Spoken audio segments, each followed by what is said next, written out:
हरे कृष्णा। परिवर्तनीय एकादशी व्रत कथा। ओम श्री सद्गुरु परमात्मने नमः।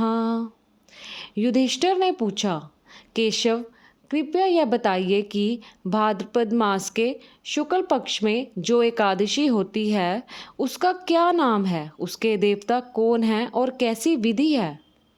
भगवान श्री कृष्ण बोले, राजन, इस विषय में मैं तुम्हें आश्चर्यजनक कथा सुनाता हूँ जिसे ब्रह्मा जी ने महात्मा नारद से कहा था। नारद जी ने पूछा, चतुर्मुख, आपको नमस्कार है।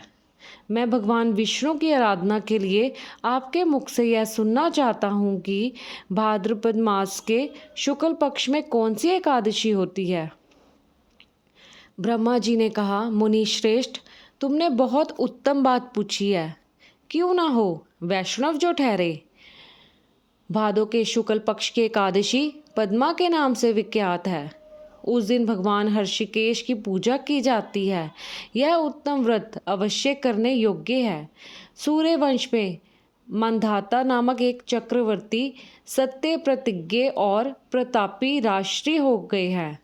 वे अपने औरस पुत्रों की भांति धर्मपूर्वक प्रजा का पालन किया करते थे।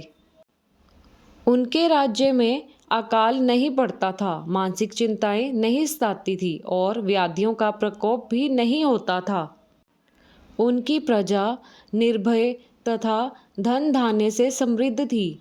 महाराज के कोष में केवल न्यायोपार्जित धन का ही संग्रह था। उनके राज्य में समस्त वर्णों और आश्रमों के लोग अपने अपने धर्म में लगे रहते थे। मांधाता के राज्य की भूमि कामधेनु के समान फल देने वाली थी। उनके राज्य काल में प्रजा को बहुत सुख प्राप्त होता था।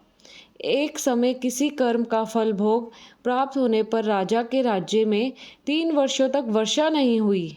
इससे उनकी प्रजा भूख से पीड़ित हो नष्ट होने लगी। तब संपूर्ण प्रजा ने महाराज के पास आकर इस प्रकार कहा। प्रजा बोली, नृपश्रेष्ठ, आपको प्रजा की बात सुननी चाहिए। पुराणों में मनीषी पुरुषों ने जल को नार कहा है।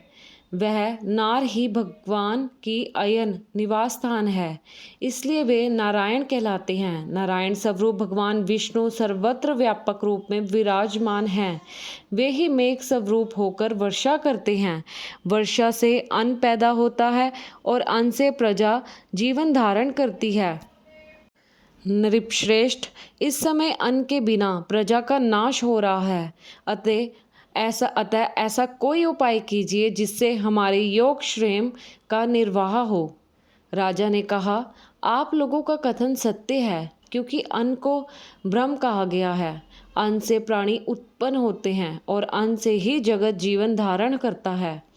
लोक में बहुधा ऐसा सुना जाता है तथा पुराण में भी बहुत विस्तार के साथ ऐसा वर्णन है कि राजाओं के अत्याचार से प्रजा को पीड़ा होती है। किंतु जब मैं बुद्धि से विचार करता हूँ तो मुझे अपना किया हुआ कोई अपराध नहीं दिखाई देता। फिर भी मैं प्रजा का हित करने के लिए पूर्ण प्रयत्न करूँगा। ऐसा निश्चय करके मंधाता इन्हें गिने व्यक्तियों के साथ ले विधाता को प्रणाम करके सघन वन की ओर चल दिए। वहाँ जाकर मुख्य मुख्य मुनियों और तपस्वियों के आश्रम पर घूमते फिरे। एक दिन उन्हें ब्रह्मपुत्र अंगिरा ऋषि के दर्शन हुए। उन पर दृष्टि पड़ते ही राजा हर्ष में भरकर अपने वाहन से उतर पड़े और इंद्रियों को वश में रखते हुए दोनों हाथ जोड़कर उन्होंने मुनि के चरणों में प्रणाम किया। मुनि भी स्वस्ति कहकर राजा का अभिनंदन किया और उनके राज्य के 7 अंगों की कुशलता पूछी। राजा ने अपनी कुशलता बताकर मुनि के स्वास्थ्य का समाचार पूछा। मुनि ने राजा को आसन और अर्घ्य दिया।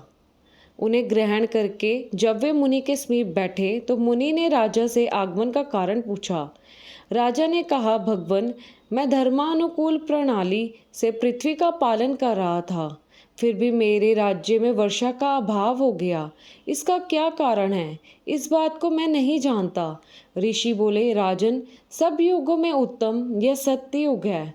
इसमें सब लोग परमात्मा के चिंतन में लगे रहते हैं तथा इस समय धर्म अपने चारों चरणों से युक्त होता है। इस युग में केवल ब्राह्मण ही तपस्वी होते हैं, दूसरे लोग नहीं। किंतु महाराज, तुम्हारे राज्य में एक शूद्र तपस्या करता है, इसी कारण मेघ पानी नहीं बरसाते। तुम इसके प्रतिकार का यत्न करो, जिससे यह अनावृष्टि का दोष शांत हो जाए। राजा ने कहा, मुनिवर, एक तो वह तपस्या में लगा है और दूसरे वह निरपराध है, अतः मैं उसका अनिष्ट नहीं करूँगा। आप उक्त दोष को शांत करने वाले किसी धर्म का उपदेश कीजिए। ऋषि बोले, राजन, यदि ऐसी बात है तो एकादशी का व्रत करो। ऋषि के ये वचन सुनकर राजा अपने घर लौट आए। उन्होंने चारों वर्णों की समस्त प्रजा के साथ भादों के शुक्ल पक्ष की पदा एकादशी का व्रत किया। इस प्रकार व्रत करने पर मेघ पानी बरसाने लगे, पृथ्वी जल से आप्लावित हो गई और हरी भरी खेती से सुशोभित होने लगी। उस व्रत के प्रभाव से सब लोग सुखी हो गए। भगवान श्री कृष्ण कहते हैं, राजन, इस कारण इस उत्तम व्रत का अनुष्ठान अवश्य करना चाहिए। पदा एकादशी के दिन जल से भरे हुए घड़े को वस्त्र से ढककर यदि दही और चावल के साथ ब्राह्मणों को दान देना चाहिए, साथ ही छाता और जूता भी देना चाहिए। पदा एकादशी के दिन जल से भरे हुए घड़े को वस्त्र से ढककर दही और चावल के साथ ब्राह्मणों को दान देना चाहिए, साथ ही छाता और जूता भी देना चाहिए। दान करते समय इस मंत्र का उच्चारण करना चाहिए। नमो नमस्ते गोविंद बुद्ध श्रवण संज्ञक अघोग संशय कृत्वा सर्व सौख्ये प्रदो भव भुक्ति मुक्ति प्रदश्चैव लोकानाम सुखदायक है। बुधवार और श्रवण नक्षत्र के योग से युक्त द्वादशी के दिन बुद्ध श्रवण नाम धारण करने वाले भगवान गोविंद, आपको नमस्कार है, नमस्कार है। मेरी पाप राशि का नाश करके आप मुझे सब प्रकार के सुख प्रदान करें। आप पुण्यात्म जनों को भोग और मोक्ष प्रदान करने वाले तथा सुखदायक हैं। राजन, इसके पढ़ने और सुनने से मनुष्य सब पापों से मुक्त हो जाता है।